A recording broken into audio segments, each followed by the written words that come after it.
Big news para sa mga unemployed. Angry Doc may komento na naman tungkol sa lindol sa Mindanao. Sinabing basta gawang Mindanao, di daw matibay. At kung ano-ano pa ang pinagsasabi sa mga Bisaya. Eto, panoorin nyo kung gusto nyo mainis. Ito yung ito yung lindol sa Davao. Sino ba anong gumawa to? Gingineer? Ano ba kanya sa Mindanao? Mga gingineer? Korupsyon talaga, marami sa Mindanao no? Lahat ng katarantaduhan na talaga nasa Mindanao, ano? Kita mo, lahat ng korupsyon, katarantaduhan, karamihan dyan galing sa Mindanao. Pansin ko lang, kita mo ngayon gumuguho na, lahat. Ito lang sa Pilipinas, kapag lumilindol ng ganyan, ang dami nawawasak na building, lalong-lalo yung mga parteng Mindanao area. Ang daling gumuho ng maraming building dyan, which makes me wonder, yung ba mga engineer nyo dyan ay gingineer? Yung mga architect nyo ba dyan, puro drawing? O talagang nasalanta kayo ng DPWH sa korupsyon nila?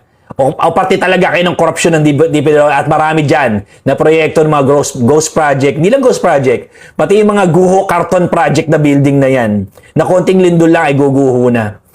Wala, sa Pilipinas, they don't care about your lives. Wala silang paalam sa buhay mo. Wala silang paalam sa buhay ng mga kapwa nilang kababayan nila, no? Basta kumita sila ng pera, di ba? Grabe ang korupsyon sa Pilipinas, no? Tama yung building na yon. Jollibee pa nandun, yung Love Radio nandun pa, di ba? Pero kala mo, gawa sa karton, konting lindol, gumuho. Yung katabing simbahan, hindi naman gumuho eh. Pero siya gumuho. Grabe, no? Grabe korupsyon sa Pilipinas. Mga tantado, mga stupid, bitch-ass, corrupt, Pinoy motherfuckers. Go rot in hell and fucking burn in hell, motherfuckers. Bro said Davao. Yung nasa video galing sa Jensen. Hagsa ang Jollibee guys na raw. Hagsa. Tanga no? Magre-reaction na nga lang mali-mali pa. By the way, sabi niya 7.8 is konti lang daw. Eto, panoorin nyo. No, lahat ng katarantaduhan na talaga nasa Mindanao, ano? Konting lindol, guho agad. Diba? Pero kala mo, gawa sa karton, konting lindol, gumuho. Kung makapagsalita tong doktor na to, kala mo ang linis-linis ng Luzon. Kung usapang korupsyon lang, madami dyan sa Luzon. Plus yung 7.8, di biro yun. Kahit nga sa Japan, matibay pagkakagawa ng building nila, may damage pa rin eh. Sa nangyari nito na lumindol, hindi nyo napapansin, kayo mga ayasib, mga kababayan ko ayasib, hindi nyo napapansin yung korupsyon. Hindi ba nakikita kung gaano kakorap yung lugar na yan?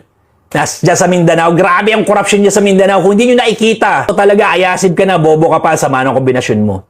Pero ito, partida, kababayan kayo ng nanay ko, ayasib nanay ko eh, di ba? So, it makes me half Bisaya, di ba? Pero, tangina talaga, ang bobobo kasi ng marami sa inyo. Totoo lang, ang dami kasi hampas lupa dyan, ang babaduy, hampas lupa, ang bobobo pa. Totoo lang. Totoo lang. Hindi ko nila lahat, no? Pero karamihan kasi ganyan eh. Ang dali ninyong bilugin. Hindi ba nakikita yung korupsyon na nangyayari sa lugar ninyo dyan sa Mindanao? Bilog na bilog kayo, mga nasa pwesto dyan eh. Tantado talaga eh. Alam mo yun?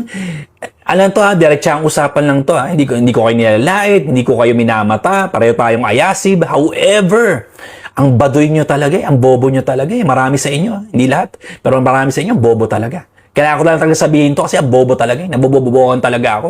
Ang dali nyo bilugin, ang bobobo nyo. Excuse na lang yung sinasabi niya na Bisaya daw nanay niya. Pero sa totoo lang, he hates Bisaya. Yan yung totoo. Panoorin niyo yung mga videos niya dati. Alam mo, kung wala ka rin namang magandang sasabihin, manahimik ka na lang. Grabe ang korupsyon dito. Oo, totoo. Grabe nga. Pero yung mga kalahi mo sa Luzon, inosente ba yung mga yun? Hindi ba sila mga korap? Di ba? Ang dami nang namatay dito, may gana ka pang mangupal. Buti pa yung ibang content creator, inunahan niyo yung mga politiko para tumulong. Dahil yung mga kalahi mo busy sa impeachment.